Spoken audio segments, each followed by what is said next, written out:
welcome back to my channel. If you're new, thanks for joining me. My name is Michelle. If you'd like, please subscribe to my channel. I do tons of recipe videos, vegan lifestyle videos, and this video right here is something I've never done. I've always wanted to make a vision board. I don't know why I didn't do it. It's not like it's super hard, but it's the beginning of 2019, and I just thought, you know what, I'm gonna really set some goals this year, and so I'm gonna share with you the things that I took inspiration from to create my vision board. Of course, there's millions of ways you can create a vision board or a vision book, or just to write down your goals, but I'm gonna share with you what resonates with me, and hopefully you will find some value in it for yourself to make your own vision board or book, or at least just write down your goals for this upcoming year. At the beginning of 2018, I read a book called The Slight Edge, which I absolutely loved. It's probably the very best personal development book I've ever read, and through the course of 2018, I want to say I've read that book about 10 times. In fact, even just yesterday, I re-listened to the audiobook version of it.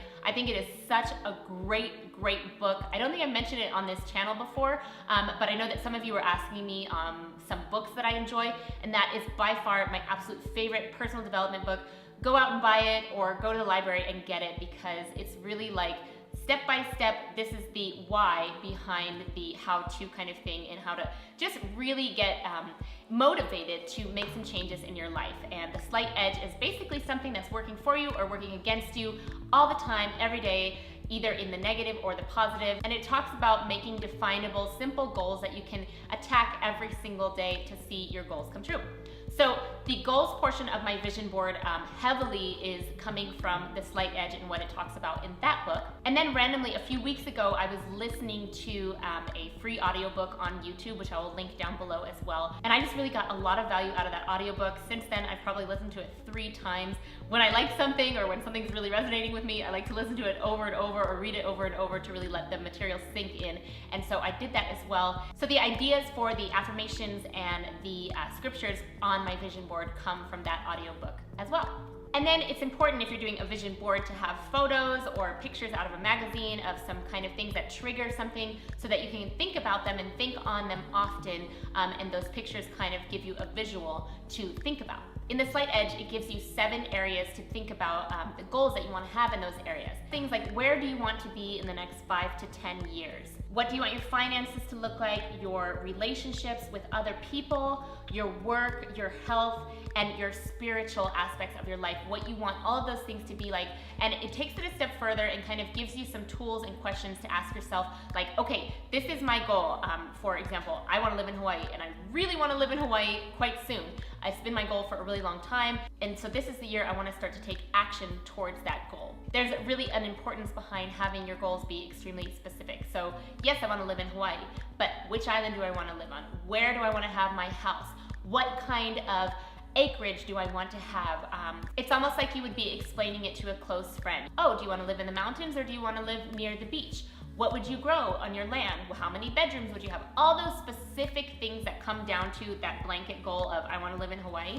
These are like the little things that go into it. And so writing down and taking the time to really think through the whys and the hows of your goal. I won't go through every section individually, but it's just basically picking a goal for your health, for your finances, for your relationships, for your spiritual goals, and then making them specific. I think it's really important to do that. And then in the book, and in any other goal setting thing I've ever watched or listened to, it always says that you need to review these daily. So my plan is to review them, read through them morning and night. When I've done this in the past, before I even heard about The Slight Edge, I can honestly say that I've seen a lot of those goals and dreams come true just by doing that and keeping your kind of eyes open and prayerfully considering the things that you want and being thankful. All those go into having the things that you want happen in life happen sooner. And then as far as scriptures, normally I can get really carried away with scriptures and have like page front and back of scriptures that I want to repeat over and over to myself, to just not only have the word memorized, but also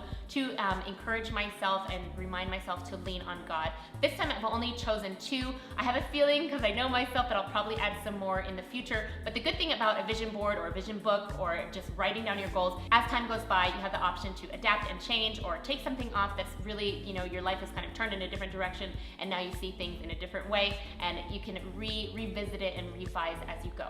In the past, I've not done a lot of affirmations. I've just kind of prayed over scriptures and prayed over my goals. This will be the first time I'm really doing affirmations. And the idea that I got from the book that I listened to on YouTube was to put all of the affirmations in the present tense. Now, if you do affirmations all the time, you're probably like, duh, but this was new to me. So I put all the things in present tense that I'm looking forward to. And I took his kind of beginning blurb and end blurb for the affirmations, and I'm just gonna share that with you. In an easy and relaxed manner, in a healthy and positive way, I am ... whatever it is that you want to start telling yourself and rehearsing in your brain. Our thoughts are really powerful in our life, and our words also are really, really powerful, but our words come from our thoughts. And so really turning those on a positive direction and thinking about what you say and what you think is so integral to our lives turning out positively. I really, really believe that. And then he closes out the affirmations with, I am thankful for the things that are on their way in their own perfect time, for the highest good of all concerned. These or something better are now manifesting on my behalf. I have faith and believe that they are on their way.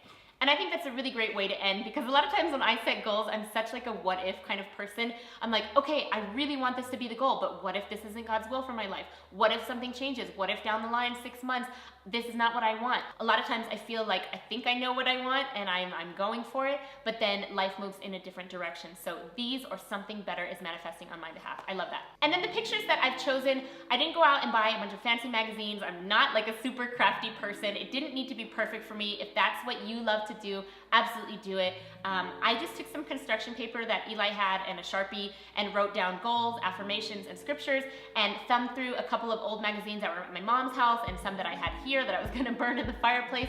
And I just picked some pictures that resonated with me and were in line with some of my goals. I think down the line I will add some more personal photos of like my family. So the photos that I put were some that reminded me that I wanted to spend quality time with Eli, my son, that I wanted to travel, that I wanted to have and make time for myself, for journaling, for prayer, for exercise, that I want to grow my own food, fruits and vegetables on our land, a picture of a view of the ocean but high on a mountain to be safe from volcanoes or tidal waves. I put a little thing of a place I'm thinking I would like to work, a view of a bedroom with a view of the ocean from far away, and all these things will kind of resonate with me. Healthy foods and a workspace that is organized and a place where I can focus on doing the work that I want to do. So for me, this vision board is totally enough. You can go crazy if like arts and crafts are your thing. They're really not my thing. And I'm going to put this somewhere where I can see it every day. I just took a photo on my phone of the vision board, and so I have that. I can look at the photo, I can see the photos, I can zoom in and see the goals and the affirmations and the scriptures, so that if I don't have the board right in front of me, I can still do that. And then I have a PDF on my phone, so I can just scroll through that and read through all of my goals and affirmations and scriptures every day. So I've got myself covered, because a lot of times what I find is I'm like, yes, I'm gonna be at this space every time, every day, and it's gonna happen, but sometimes it just doesn't, and then I'll be nursing and I'll be like, oh, I didn't read my goals today. And so I can just pull it up on my phone and do that. Visualizing and really seeing yourself in the moment. Little story time here. When I was competing for Miss Nevada back in 2006, I used a lot of visualization. For example, if you don't visualize, what I did in that situation was I envisioned myself answering the questions calmly and collected with an eloquent speech on stage in the outfit that I had already chosen, in the evening gown. I envisioned myself walking during this swimsuit competition. I envisioned myself feeling how it would feel to have the crown put on my head. Now, I know this all seems kind of stupid and silly, but it was a real goal of mine to do my very best to be Miss Nevada that year. It was the only year I ever competed, but I used a lot of visualization techniques, and I came in second. So I feel like a lot of that really helped, and I think that visualizing is something that, you know, a lot of times people can dismiss as stupid or woo-woo, but it really is important. If we can see something and we can really envision what it's going to look like, I feel like we have an easier way of actually attaining it in this life. Because like the book says, which I thought was really great, is everything that we see is kind of make-believe anyway, and everything that we think and the way that we look at our life is the way that we're creating our life to be. So might as well visualize the very best of your life that you possibly can, and also just really think positively about what's to come. And I don't feel like there's anything wrong with that? And then another thing that the book recommends if you don't want to visualize is to script out or journal your affirmations, basically. So for an example of scripting or journaling, something I would love to do is be able to give a lot of money away to people who are in need. And so I would start by saying, I'm so happy that I have the finances that I'm able to give to people in need.